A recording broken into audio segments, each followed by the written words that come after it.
Hello mga boss, 6:15 nga pala ng umaga. Nandito nga pala kami sa Ximen. May Nanto tour nga pala tayo. Kaya maaga na naman ang meet up place natin. At nakasakay na nga kami dito sa service namin. Lamig na lamig nga pala kami kasi sobrang lamig. Nag-stop over nga muna pala kami dito. Hindi ko alam kung saan to. Basta ang sabi, kumain nga daw muna kami. Kung alam nyo nga to, i-comment nyo nga sa baba kung saan to. Nag-McDo nga pala kami dito. Kaso wala talagang rice. Rice na nga pala ako dito sa Taiwan. Parang hindi talaga uso ang kanin dito. Kaya no choice tayo, burger na naman. Syempre bumili nga rin pala kami ng SB kasi nga coffee is life si madam. Bumili nga rin pala kami ng nuggets kahit papano. Kaya samahan nyo nga kami kumain.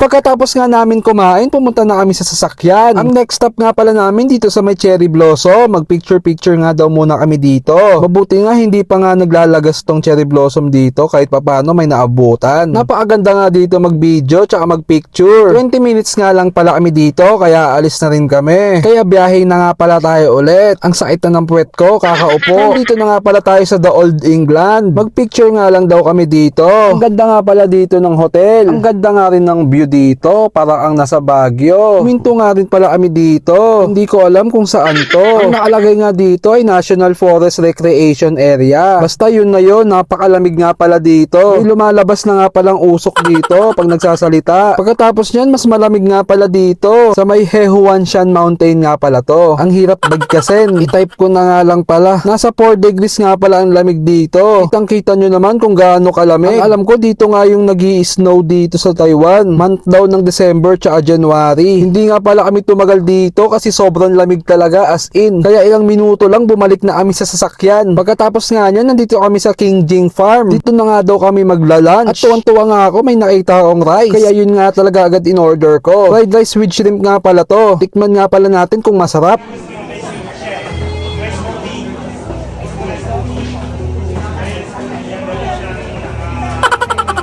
Kita nyo naman sa mukha ko kung masarap ba o hindi. Hindi ko nga pala to naubos. Pagkatapos nga nyan ay papasok na kami dito sa may farm. Nasa 160 NTD nga pala ang babayaran dito bago ka pumasok. Pagkabayad mo nga ay sariling sikap ang pagtatatak dito sa kamay. Next please. Wala na nga palang kasunod, tatatakan ko na sana sila. Kaya nga pumasok na tayo sa loob. At sinilubong na nga pala tayo ng tupa. Ang sama nga ng tingin sa amin, parang kursunada kami. Ganito nga palang itsura nito sa loob. Bibili nga kami ng pagkain dito ng tupa. 30 NTD nga pala ang isa neto. Damo lang naman to, bakit ganito kamahal? Ang cute nga ng isang tupa dito, uhaw na uhaw, inom ng tubig. Nagtatakbuhan nga sila rito, ang sarap tignan. Sinimulan na nga namin silang pakainin. Grabe, aggressive nila. Nakakatakot, baka maagat yung kamay namin. Pero sabi nga nila, hindi naman to nangangagat. Nananakmal lang. Pagkatapos nga namin magpakain ng tupa, umalis na rin kami. Kasi nga may pupuntahan pa kaming iba. Dito nga pala kami sa Skywalk pumunta. Tapat nga lang pala to ng King Jing Farm. Lalakarin mo nga to ng kahaba-haba. Magpapagod ka nga lang dito para makita mo ang mga view. Pagbaba nga namin, ay aakit lang din kami agad. Gabi na nga pala kami nakauwi ng Ximen. Hindi na ako nakapag-video kasi nalobat ako. Pagka-charge nga namin, ay umalis na rin kami kasi pupunta kami ng Shilin Night Market. Magwi-withdraw nga daw muna si madam kasi nga ubos na ang pera namin. Sa green line nga pala kami sasakay tapos bababa kami sa red line. 2